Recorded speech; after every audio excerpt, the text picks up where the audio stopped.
a shot. Fires one up the seam. He's got a touchdown. Storey with a good play fake. Has some time over the middle. And caught for a touchdown in the end zone as he's falling down. Storey steps out of trouble. Sideline shot.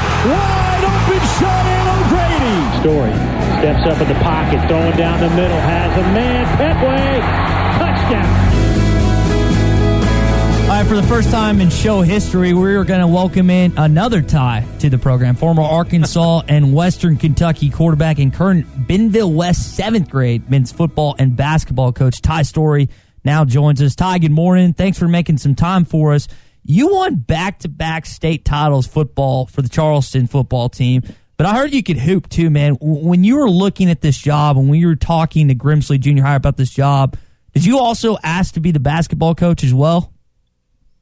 That actually just kind of came up, but when they kind of brought that up, it was a thing that I'm pretty comfortable with. I know it's kind of crazy to hear, and a lot of people don't believe that, but I played basketball my whole life too, and just being around it, I feel comfortable with it, and I'm excited for that opportunity.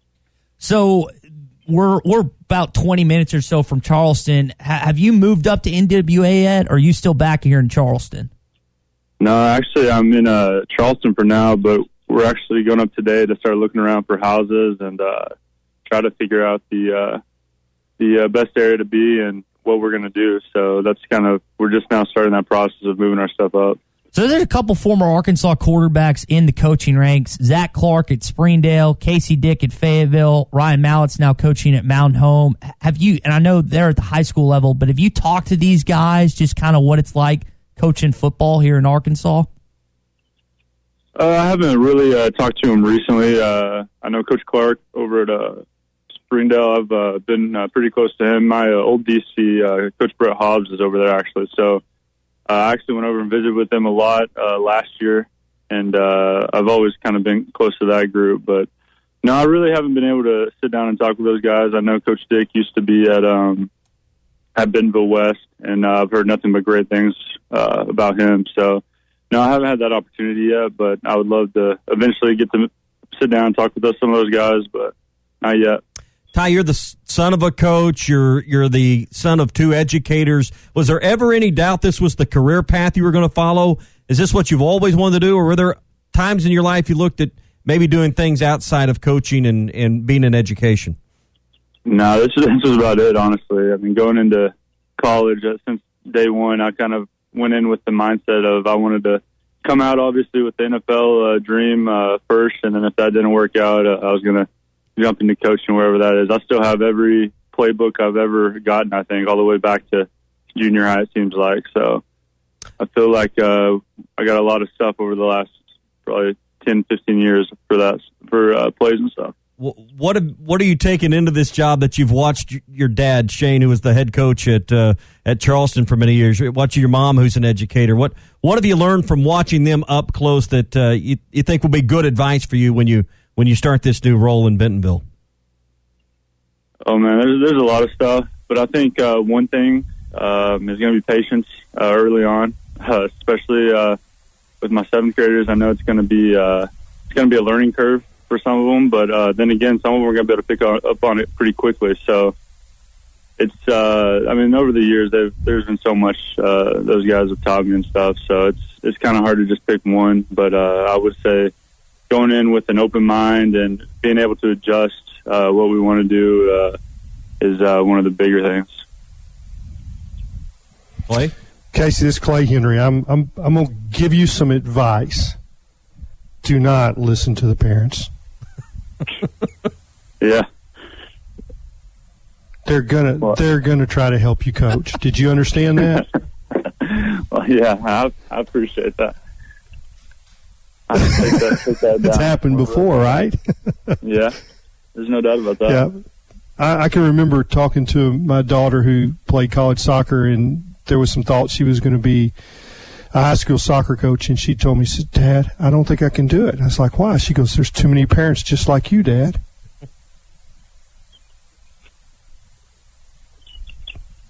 The dads will wear you out. Yeah, I can only imagine. Not your dad. I'm not talking about that. Yep. So let's go back to the game in Razorback Stadium. I was just really interested to see the reaction of your teammates in pregame warm-ups. I don't know how many players came by and hugged you. Was it the whole team? If it wasn't before, it was after. I mean, there's so many of those guys I've been keeping up with still, and we're still really good friends. So there was a lot of emotions going on that day, and just seeing a bunch of those old faces that I went into Fayetteville with, and that opportunity to come back. And I mean, shoot, that was the first time I've seen them in a while, and even though we've been staying in touch and stuff, it's just a different feeling, and that feeling that day, it's something I don't know if I'll ever feel again. It was just a really cool experience. Speaking with former Arkansas quarterback Ty Storey here on the Morning Rush. Ty, you spoke earlier on that game, said it was the most fun of your career. And Ty, what I found fascinating about that, man, is in the stadium that day, the people listening here on ESPN Arkansas, the people watching on TV, I think there was more Razorback fans cheering for what you did that day than the actual Arkansas football team. Was that kind of weird, being at Western Kentucky, being the quarterback for the Hilltoppers, doing that to a team you grew up watching and wanted to play for? Yeah, I mean, the whole process was a weird process. I mean, when you go to a school for 4 years and and you've been rooting for them your whole life, and then come in there and you're technically the enemy, but then you get such a good reaction out of the crowd. And I mean, there was so many people with signs for me and our team, and so many people just seemed like they were really backing us up. So I mean, when you get that kind of support and you're the away team, it's a different ballgame. So it was a cool experience and all. Ty, prior to that game, as you're talking to your teammates, talking to your coaching staff, getting into Fayetteville, what did you say to them? Did you talk to them that game meant more to you? What was the mentality and approach you took heading up to that week to the game in Fayetteville?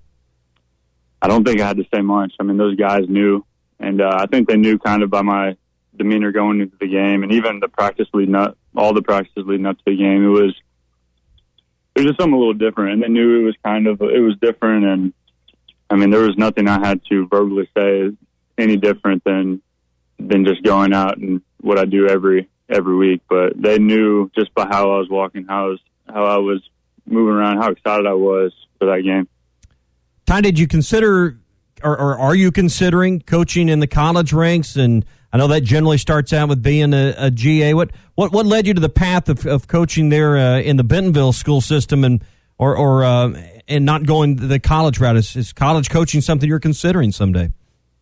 Yeah, absolutely. I think I would love to one day maybe make that jump back to college if I get that opportunity. But right now, I'm excited about being in Grimsley.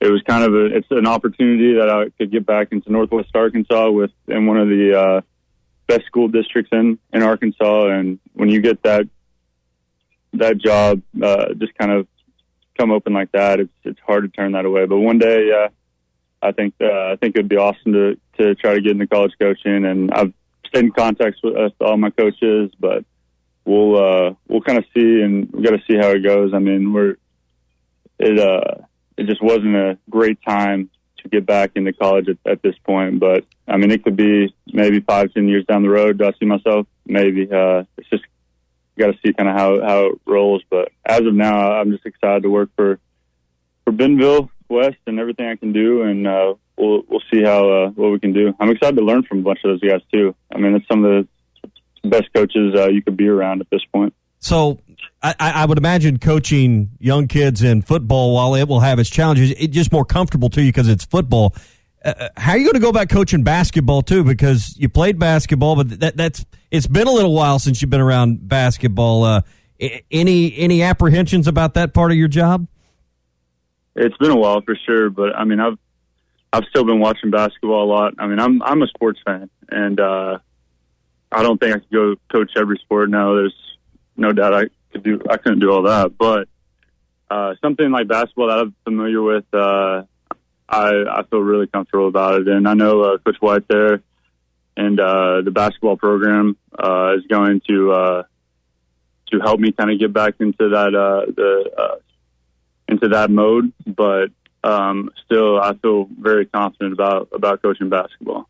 We're speaking with former Arkansas quarterback Ty Storey here on the Morning Rush. Ty, one of the things that I heard about you in high school before you even arrived at Arkansas is your toughness. And you saw that on display in 2018 where you getting beaten and battered at some points. And I want to take us back to a particular game in Little Rock against Ole Miss. Instead of sliding, you're going for a first down, and you get drilled and clobbered. And I know the turf or whatever you guys were playing on that day was extra tough. When you think back to that game and that particular play, what do you remember about the Ole Miss hit and just everything that transpired after that? Well, I was concussed after that, so I don't remember a lot right after that. But that was a weird game. It seemed like we were scoring every time we got the ball. But then that happened. I got hit pretty hard early on in my rib area, and I bit my tongue, I think, and the breath was knocked out of me. That was rough. But then I remember that play. I was rolling out. It was kind of a broken down play. I was, I think, like a yard from the first down, so I was like, I might as well try to get this first down. I mean, we're in this ball game. We got to win this, and I did. I think like kind of a spin move. It was a bad move. It's like a helicopter hit midair. And just planted. It wasn't good. I don't even want to go back and watch that film, but I tried to get back and get that first down and kind of got in the air and somehow landed on my head. And yeah, that wouldn't be a move I would try to teach anyone because that was rough. But then I remember, what I do remember is they come out and we're trying to do the concussion protocol test. And, I mean, from what they were telling me, I was just out of it. So yeah, that was my first concussion in my career and my only concussion, thankfully. But that was a weird injury. So that season, I remember Cole Kelly was announced initially at starter. It wasn't like this guy's our starter this season, blah, blah, blah. You eventually took over, went back and forth through various, like the concussion and stuff. But then you entered the offseason, and I've heard you talk about this, but a lot of our listeners haven't. What happened in the offseason, you talking with Joe Craddock, Chad Morris, about Ben Hicks coming in and just everything in the quarterback room? Give us your perspective on what happened during that. Yeah, so going into the offseason, obviously, we were a 2-win football team. I knew they were going to have to bring in people to compete. That's kind of just the nature of the beast. That's that level of football. You know that's going to happen. But with that, me and my family also knew like we had to kind of do what was best for us. So we did hear kind of rumors. Ben Hicks was probably going to come up. I know he was looking between us and like Georgia Tech, and I knew that, and I felt like they were going to go out and try to get another guy too. And from our perspective, that was one of the issues that we couldn't find a quarterback the year before. So just to be thrown back into that mess was going to be really tough on, I felt like the football team and, that was my last year of football, and I didn't want it to go down in just not a good season. So I went up and met with Coach Morris. I'm pretty sure my dad went with me. And we sat down and talked, and Coach Morris was really cool about it. He understood. He tried to – I told him straight up that I would love to know if they're trying to bring in more guys. He was honest. He said, we're talking to Ben. We don't know if he's coming or not. But he said, I'll keep you in the loop, and we'll kind of see how it goes. And I said, that'd be awesome. I said, if he does come in, there's a good chance that I'm probably going to leave just because of that. And but he was understanding. He said, I hope you stick through spring ball, but there was no promises or nothing given. Next week I get a call. I was going to Dallas for training or something. He called and said Ben is coming, and then at that point I kind of knew I was going to start looking around. And Ty, I'm glad you let our listeners know that, because you know how it is. You've grown up in football your entire life. Rumors get thrown out. Oh, Ty got asked to leave. He knew the writing on the wall. And you just explained what actually happened, the fact that hey, we're talking to Ben Hicks about coming in. There's a potential to bring another guy in. And it kind of just dispelled the rumors that a lot of Razorback fans were wondering what actually went down in the offseason after 2018. Yeah, no, it wasn't. It wasn't like he's going to come and he's going to be the guy. Like you need to leave. I mean, I think they saw that there was some progress made that year. I know it's hard to see it with a 2-win team, but there were some games we were playing in, like you were saying, the Ole Miss game, that I felt like we really could have won. We put up some points against Bama. I know that wasn't a great showing. I mean, A&M, LSU, they were one-score games, and so we just could never finish. But I think them seeing that there was something there, but then again, you're a 2-win team. You didn't get the job done, so you can't really. It's no one's fault but your own. So you kind of got to take your blame and move on with it. You know, you won back-to-back state titles at Charleston. Take our audience back to that time in your recruitment, because some in our audience may not realize how highly sought after you were, and the schools that showed interest and the offers you had, not just from Arkansas but other SEC schools. I believe even Alabama had spent some time recruiting you pretty hard. Fill the audience in and give us an idea of the level of recruitment you received from Charleston High School. Yeah, that was a really cool time. I mean, that was a lot of those teams. They were flying into Charleston actually to watch me throw, watch me practice, and watch my teammates practice too. I mean, we had a good team. It wasn't just me at all. I mean, we had some really good receivers, some good O-line. We had a good football team. So they were coming in, and I think I caught some of their eyes. I remember when Alabama came down, that was one of the best days I think we've ever had showing in practice. I mean, we looked really good. So they told me that I need to come out to a camp and let Coach Saban see me. And at this point, Arkansas State had already offered. Coach Malzahn was at Arkansas State, and he offered me my 9th grade year. And some smaller schools had offered. But I went out to Alabama, had a pretty good showing at one of their team camps, or one of their camps. And that was my first real big offer. Was Coach Saban sat me down and said, we think, and at that point, they were still pretty pro style with, they had McCarron, I think, at that point. So he was like, we'd love for you to come. We think you fit the Alabama mold. And he offered me. And after that, after Alabama offered, it just kind of took off. So really cool story. Yeah, I was thankful enough to kind of be in that situation. And a lot of some other teams, Auburn came in when Coach Malzahn went there, and Louisville offered me. So it was cool. It was really a cool time. What classes? What class will you be teaching at the new junior high? Science. I'll be teaching science. Science. So a lot of times everybody thinks coaches only coach PE or gym class. This is like a real subject here. Oh yeah. What kind of science? It'll be middle school science. All right. So no chemistry lab, no Bunsen burners, nothing exploding.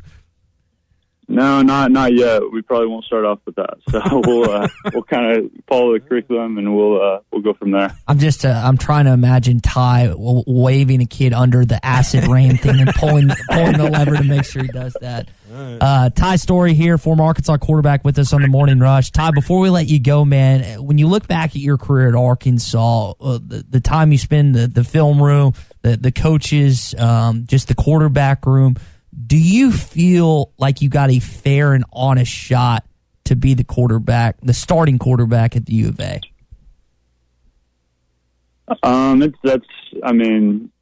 It's how it is. When you sign up to be a quarterback, especially at that level, there's no promises. There's no fair shots. It's kind of how it was.